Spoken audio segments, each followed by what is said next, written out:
Hello అండి, welcome to Madhu lessons. ఈరోజు మనము ఏపీ టెట్కి సంబంధించి మ్యాథ్స్ 6 నుంచి 10వ తరగతి వరకు కొంచెం కన్ఫ్యూజింగ్గా అడిగే బిట్లు, రిపీటెడ్గా అడిగే బిట్లు చూద్దాం రండి. క్రింది వాటిలో ఏది కరణీయ సంఖ్య కాదు? కరణీయ సంఖ్య కానిది ఏది? పై ఈ 3.14√2. ఆన్సర్ 3.14. చాలామంది పై విలువ 3.14 అనుకొని కన్ఫ్యూజ్ అవుతారు. కానీ పై అనేది అంతం కాని, ఆవర్తనం కాని దశాంశం, కరణీయ సంఖ్య. 3.14 అనేది అంతమయ్యే దశాంశం, కాబట్టి ఇది అకరణీయ సంఖ్య. తర్వాత 0.47 బార్ యొక్క అకరణీయ రూపం p/q రూపం ఏమిటి? 47/99, 43/90, 47/90, 43/99. ఆన్సరు 43/90. ఇక్కడ చూడండి, 47 minus 4/90 that is equal to 43/90. ఇక్కడ కేవలం 7 పైనే బార్ ఉంది, 4 మీద బార్ లేదు. కాబట్టి 47లో నుంచి ఆ 4ని బార్ లేని దాన్ని తీసేసామన్నమాట. x power a by x power b whole power a plus b into x power b by x power c whole power b plus c into x power c by x power a whole power c plus a విలువ ఎంత అన్నాడు. 0, 1, x power a plus b plus c, x power abc. Answer 1. ఎందుకంటే x power a by x power బిని x power a minus b అని రాయొచ్చు మనం. x power a minus b అదొక బ్రాకెట్లో ఉంటుంది, ఇంటూ ఆల్రెడీ ఇక్కడ a ప్లస్ బి ఉంది కదా, అది into x power b minus c into b plus c, x power c minus a into c plus a. అప్పుడు x power a square minus b square minus a square minus b square సూత్రం ఉంటుంది కదా, అది అలా రాసుకుంటే మొత్తం అన్ని ఒకదానికొకటి క్యాన్సిల్ అయిపోతాయి. Answer x power 0 మిగిలిద్ది. x power 0 అంటే 0 ఘాతంలో వస్తే దాని విలువ 1 అవుతుంది. తర్వాత x పవర్ 99 ప్లస్ 99ను x ప్లస్ 1 భాగించగా వచ్చే శేషం ఎంత?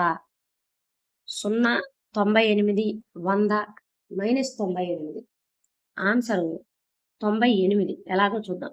శేష సిద్ధాంతం ప్రకారం x plus 1 is equal to 0. అప్పుడు x ఈజ్ ఈక్వల్ టు -1 అవుద్ది. ఇక్కడ దీన్ని ప్రతిక్షేపిద్దాం. ఇప్పుడు -1 హోల్ పవర్ 99 ప్లస్ 99. ఇక్కడ -1కి బేసి సంఖ్య ఘాత రూపంలో ఉంటే ఆన్సరు -1 అవుతుంది. కాబట్టి ఇక్కడ -1 plus 99 that is equal to 98. x² minus 5x plus 6 బహుపది యొక్క శూన్యాల మొత్తం మరియు లబ్ధాల నిష్పత్తి ఎంత? శూన్యాల మొత్తము మరియు లబ్ధాల నిష్పత్తి 5:6, 6:5, -5:6, 2:3. ఆన్సర్ 5:6. ఎలాగో చూద్దాం రండి. శూన్యాల మొత్తం alpha plus beta is equal to minus b by a. ఇక్కడ మైనస్ బి అంటే ఇక్కడ x² మైనస్ 5x ప్లస్ 6 కదా మనకిచ్చిన సమాసము. అక్కడ బి అంటే ఏమొచ్చింది? -5 ఉంది. -5/1 దట్ ఈజ్ ఈక్వల్ టు 5. అలాగే శూన్యాల లబ్ధం అన్నాడు కదా, శూన్యాల లబ్ధం alpha into beta is equal to c by a. అంటే సి అంటే 6/ఏ అంటే 1, 6/1 అంటే 6. ఇప్పుడు అతను ఏమని అడిగాడు బిట్లో? శూన్యాల మొత్తము మరియు శూన్యాల లబ్ధముల నిష్పత్తి అన్నాడు. కాబట్టి మొత్తం అంటేనేమో 5 లబ్ధం అంటేనేమో 6. ఒక సమగణం యొక్క ప్రక్కతల వైశాల్యం 144 చదరపు సెంటీమీటర్ అయితే దాని ఘనపరిమాణం ఎంత? 216 centimetre cube, 64 centimetre cube, 343 centimetre cube, 1728 centimetre cube. Answer 216 centimetre cube. సమగణం ప్రక్కతల వైశాల్యం 4a² = 144. a² = 144/4 అంటే 36. a = 6. ఇక్కడ ఘన పరిమాణము అంటే a³ 6 × 6 × 6 that is equal to 216 centimetre cube. ఇక్కడ సంపూర్ణ తల వైశాల్యం అయితే 6a², ఘన పరిమాణం అయితే a³. మొదటి 10 ప్రధాన సంఖ్యల మధ్యగతం ఎంత? 11, 12, 12.5, 13. ఆన్సరు 12. ముందు మొదటి 10 ప్రధాన సంఖ్యలు ఏంటో చూద్దాం రాండి. 2, 3, 5, 7, 11, 13, 17, 19, 23, 29. సరి సంఖ్యలలో దత్తాంశాలు ఉన్నప్పుడు మధ్యలో ఉన్న 2 సంఖ్యల సగటుని చూడాలి. ఇప్పుడు మధ్యలో ఉన్న ఏమేంటి? 11 + 13/2 దట్ ఈజ్ ఈక్వల్ టు 24/2. అప్పుడు 12 అవుతుంది ఆన్సరు.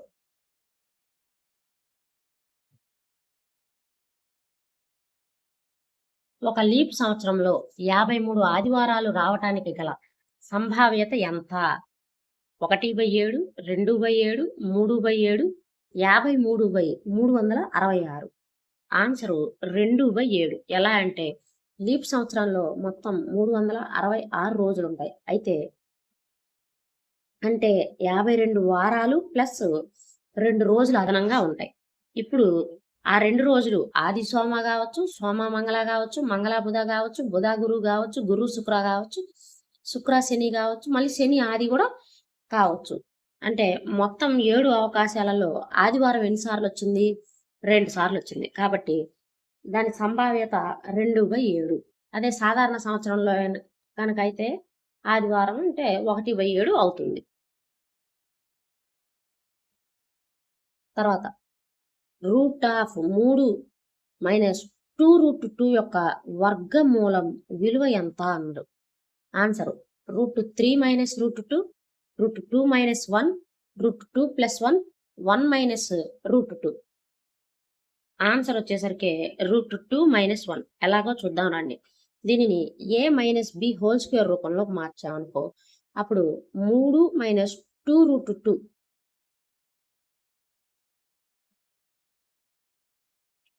అనేది √2² + 1² - 2√2 × 1 దట్ ఈజ్ ఈక్వల్ టు √2 - 1² వర్గమూలం చేస్తే √2 - 1 అనేది మిగులుతుంది.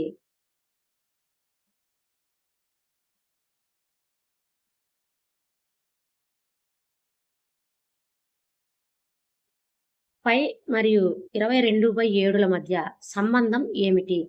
π = 22/7, π ≠ 22/7. ఇది π 22/7కు సమానము చెప్పలేము. ఆన్సరు π ≠ 22/7. ఎందుకంటే π అనేది ఒక కరణీయ సంఖ్య, అది అంతం కాదు. కానీ 22/7 అనేది అకరణీయ సంఖ్య. లెక్కల సౌలభ్యం కోసం మాత్రమే మనం π సిమిలర్ టు 22/7 అని సుమారుగా తీసుకుంటాం, కానీ అవి ఖచ్చితంగా సమానం కావు. 2^3^2 మరియు 2^3² నిష్పత్తి ఎంత అన్నాడు. 1:1, 8:1, 4:1, 2:1. ఆన్సరు 8:1. ఎలాగో చూద్దాం. మొదటి దానికి బ్రాకెట్ లేదు కాబట్టి పైనుంచి రావాలి. అంటే ఫస్ట్ 3² ఉంది. 3² అంటే 9. ఇప్పుడు దాన్ని 2^9 అని రాసుకోవాలి. 2^9 అంటే 512. రెండవది ఘాత నియమం ప్రకారం a⁴m అంటే a⁴m × n అంటే 2^3 × 2, 2^6 అంటే 64. ఇప్పుడు 512:64 అంటే 8:1. దశాంశ సంఖ్య 0.000035 యొక్క ప్రామాణిక రూపం ఏది? 3.5 into 10 power 5, 3.5 into 10 power -5, 35 into 10 power -6, 0.35 into 10 power -4. Answer 3.5 into 10 power -5. ప్రామాణిక రూపంలో మొదట అంకె తర్వాత చుక్క ఉండాలి. దశాంశ బిందువు కుడివైపుకు 5 స్థానాలు జరిగింది కాబట్టి ఘాతంలో -5 అనేది వస్తుంది. ఒక శూన్య బహుపది యొక్క డిగ్రీ ఎంత? ఒక శూన్య బహుపది యొక్క డిగ్రీ ఘాతము ఎంత? 0, 1 నిర్వచించబడదు. ఆన్సరు నిర్వచించబడదు. స్థిర బహుపది ఉదాహరణకు 5కి 5 యొక్క డిగ్రీ 0 అవుతుంది. అప్పుడు కానీ శూన్య బహుపది 0 యొక్క డిగ్రీని మనం నిర్వచించలేము. x - 1/x = 3 అయితే x² + 1/x² విలువ ఎంత? 7, 9, 11, 5. ఆన్సరు 11. ఇరువైపులా వర్గం చేయగా x - 1/x² = 3², x² + 1/x² -2 9. ఇప్పుడు x² + 1/x² 9 + 2 11. x² + kx + 6 0. సమీకరణానికి ఒక మూలం 2 అయితే k విలువ ఎంత? -5, 5, -2, 3. ఆన్సరు -5. ఎందుకంటే x 2 అయితే 2² + k × 2 + 6 0. అప్పుడు 4 + 6 2k, 10 + 2k.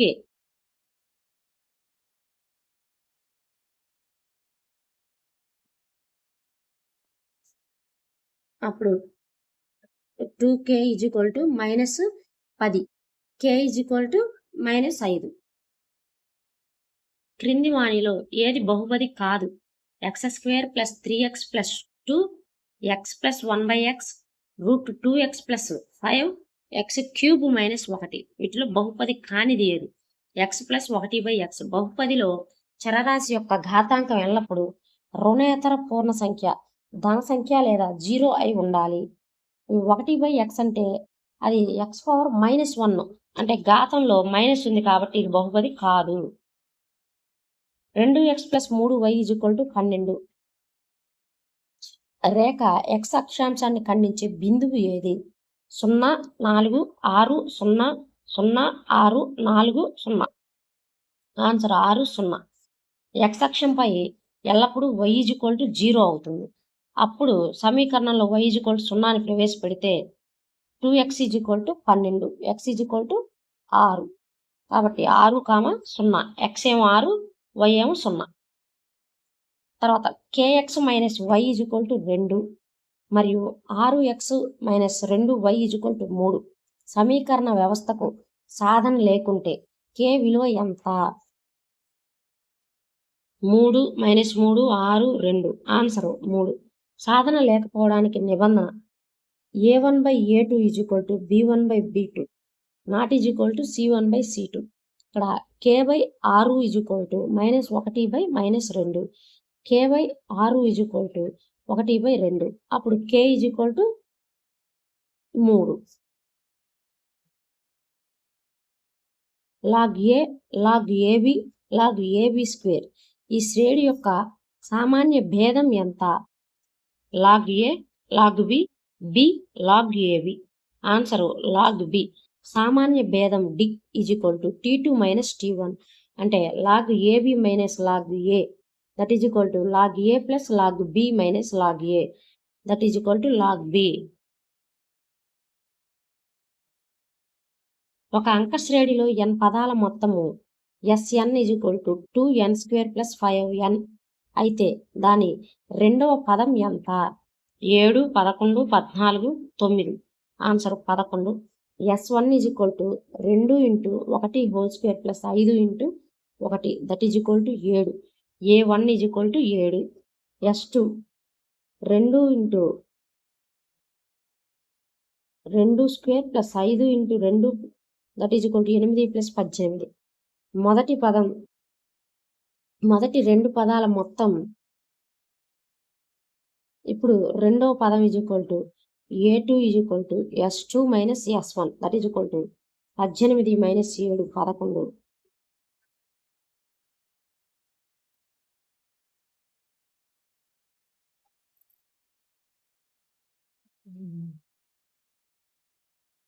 Sine theta plus cos theta is equal to √2 అయితే టీటా విలువ ఎంత? 30 డిగ్రీలు, 45 డిగ్రీలు, 60 డిగ్రీలు, 90 డిగ్రీలు. ఆన్సరు 45 డిగ్రీలు. ఎందుకంటే sine 45 plus cos 45 is equal to 1/√2 plus 1/√2 that is equal to 2/√2. అంటే 2ని మనం √2 ఇంటూ √2 రాసుకోవచ్చు. అప్పుడు ఒక √2 క్యాన్సిల్ అయిపోద్ది. √2 అనేది answer. tan 1 degrees, tan 2 degrees, tan 3 degrees and so on, tan 89 degrees విలువ ఎంత? 0, 1, ఇన్ఫినిటీ, 1/2 √2. ఆన్సర్ 1. పూరక కోణాల నియమం ప్రకారం tan 89 is equal to cot 1. అప్పుడు tan 1 into cot 1 is equal to 1 అవుతుంది. ఇలా అన్ని జతలు మారి క్యాన్సిల్ అయిపోయి చివరికి tan 45 ఈజ్ ఈక్వల్ టు 1 అనేది మిగులుతుంది. Secant square theta minus tan square theta is equal to 1 అయితే tan square theta minus secant square theta విలువ ఎంత? 1, 0, -1 నిర్వచించబడదు. ఆన్సర్ -1. ఇక్కడ గుర్తులు రివర్స్ అయ్యాయి కాబట్టి మైనస్ కామన్ తీస్తే minus secant square theta minus tan square theta is equal to -1 అవుతుంది. ఒక త్రిభుజం యొక్క బాహ్య కోణం 110 డిగ్రీలు మరియు దాని ఒక అంతరాభిముఖ కోణం 45 డిగ్రీలు అయితే రెండవ అంతరాభిముఖ కోణం ఎంత? 155, 65, 70, 45. ఆన్సర్ 65 డిగ్రీలు. త్రిభుజం యొక్క బాహ్య కోణం ఈజ్ ఈక్వల్ టు దాని అంతరాభిముఖ కోణాల మొత్తానికి సమానం. ఇప్పుడు 110 is equal to 45 plus X. X is equal to 110 minus 45 that is equal to 65. Roller మరియు కంపాస్ మాత్రమే ఉపయోగించి క్రింది ఏ కోణాన్ని నిర్మించలేము? 37.5 డిగ్రీలు, 40 డిగ్రీలు, 22.5 డిగ్రీలు, 15 డిగ్రీలు. ఆన్సర్ 40 డిగ్రీలు. కేవలం 15 యొక్క గుణిజాలు మాత్రమే కంపాస్తో గీయగలం. 40 డిగ్రీలను కోణమానిని లేకుండా ఖచ్చితంగా నిర్మించలేము. ఒక చతుర్భుజం యొక్క 4 కోణాల నిష్పత్తి 1:2:3:4 అయితే అతి పెద్ద కోణం ఎంత? 36 డిగ్రీలు, 144 డిగ్రీలు, 100 డిగ్రీలు, 120 డిగ్రీలు. ఆన్సర్ 140 డిగ్రీలు, 144 డిగ్రీలు. చతుర్భుజంలోని కోణాల మొత్తం 360.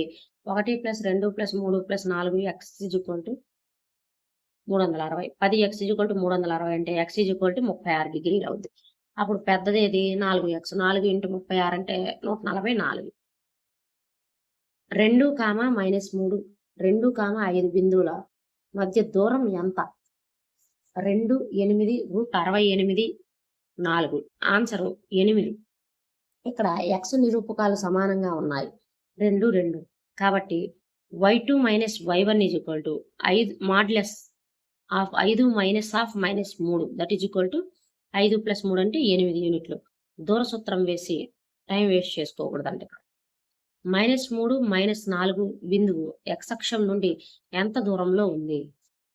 -4, 3, 4, 5. ఆన్సర్ 4. ఏదైనా ఒక బిందువు x అక్షం నుండి ఉన్న దూరం అంటే దానిని y నిరూపకం యొక్క ధన విలువ. దూరం ఎల్లప్పుడూ రుణాత్మకం కాదు కాబట్టి ఆన్సర్ 4. ఒక వృత్త వైశాల్యం మరియు చుట్టుకొలత సంఖ్యాత్మకంగా సమానమైతే దాని వ్యాసం ఎంత? 2 యూనిట్లు, 4 యూనిట్లు, 5 యూనిట్లు, 1 యూనిట్. ఆన్సర్ 4 యూనిట్లు. πr² is equal to 2πr. r is equal to 2.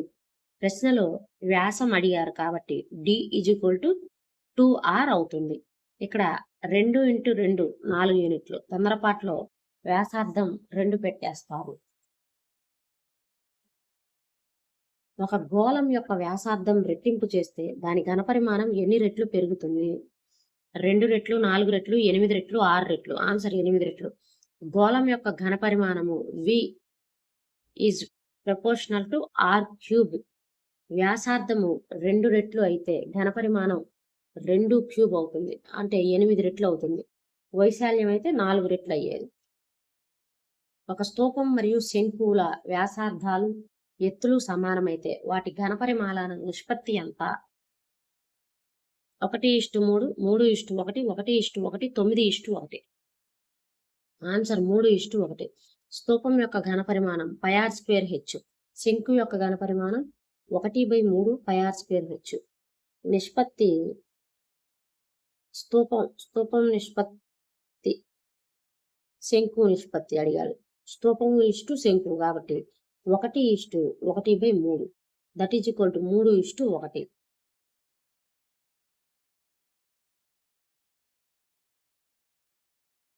స్తూపము శంకువు ఇచ్చాడు కాబట్టి 3:1. అదే శంకువు స్తూపం అడిగితే 1:3 అవుతుంది. బాహుళకము మరియు మధ్యగతముల మధ్య గల ప్రాయోగిక సంబంధం ఏమిటి? బాహుళకము = 3 మధ్యగతం - 2 సగటు. బాహుళకం = 2 మధ్యగతం - 3 సగటు. సగటు = 3 మధ్యగతం - 2 బాహుళకం. మధ్యగతం = 3 బాహుళకం - 2 సగటు. ఆన్సర్ బాహుళకం = 3 మధ్యగతం - 2 సగటు. ఇది direct formula. Mode = 3 median - 2 mean. దత్తాంశంలోని ప్రతి అంశానికి 5 కూడితే కొత్త సగటు ఏమవుతుంది? మారదు. 5 రెట్లు అవుతుంది. 5 పెరుగుతుంది. చెప్పలేము. ఆన్సర్ 5 పెరుగుతుంది. దత్తాంశంలో ప్రతి సంఖ్యకు ఎంత కూడితే సగటు కూడా అంతే పెరుగుతుంది. అదే గుణిస్తే సగటు కూడా అంతే గుణించబడుతుంది. ఒక ఖచ్చితమైన సంఘటన యొక్క సంభావ్యత ఎంత? 0, 1, 0.5, -1. ఆన్సర్ 1. ఖచ్చితంగా జరిగే సంఘటన సంభావ్యత 1. అసాధ్య సంఘటన సంభావ్యత 0. సంభావ్యత ఎప్పుడు 0, 1 మధ్యలోనే ఉంటుంది. ఒకేసారి 2 నాణేలను ఎగరవేసినప్పుడు కనీసం ఒక బొమ్మ పడే సంభావ్యత ఎంత? 1/4, 1/2, 3/4, 1. ఆన్సర్ 3/4. మొత్తం పర్యవసనాలు: హెడ్ టైలు, టైలు హెడ్, టైలు 4. కనీసం ఒక బొమ్మ అంటే 1 లేదా అంతకంటే ఎక్కువ ఉండవచ్చు. ఇక్కడ HT 3 కాబట్టి సంభావ్యత 3/4. సరిగ్గా ఒక బొమ్మ అంటే 2/4 లేదా 1/2 అయ్యేది.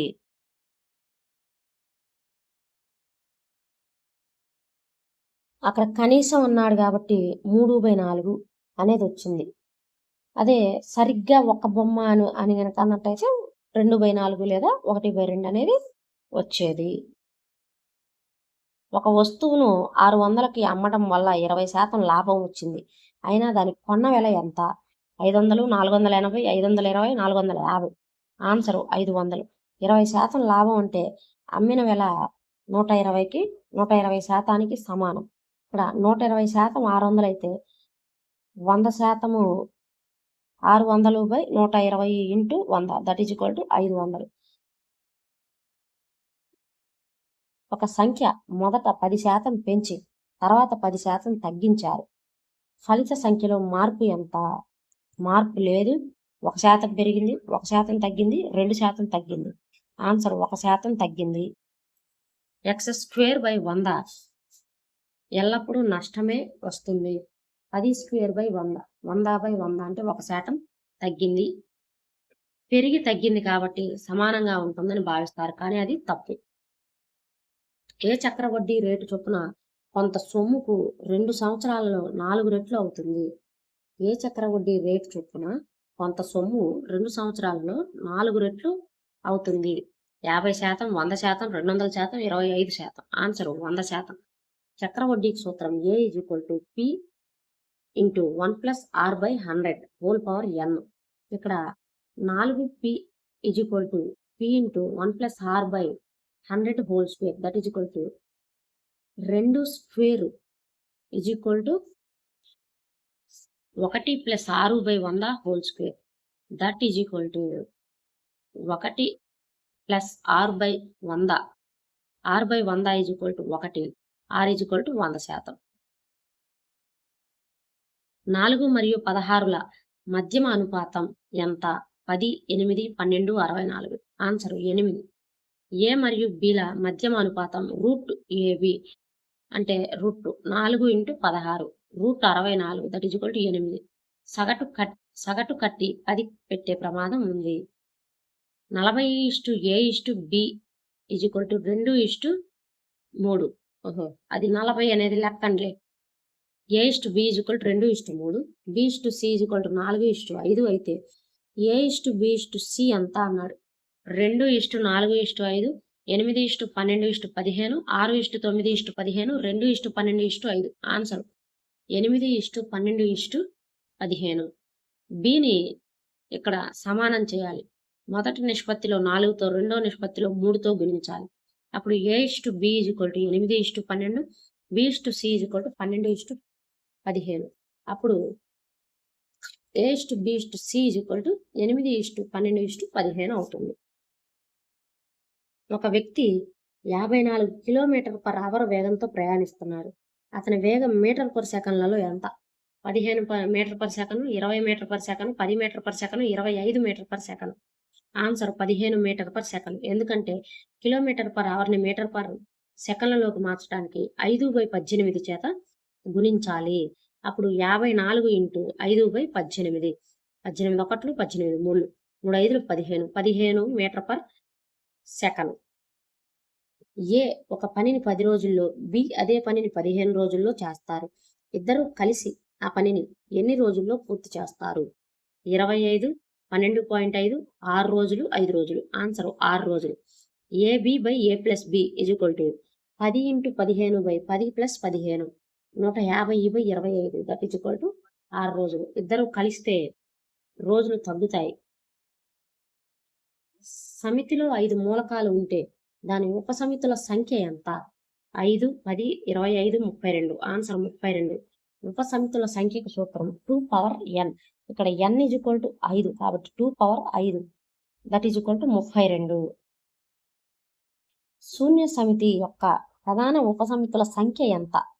1, 0, 2 నిర్వచించబడదు. ఆన్సర్ 0.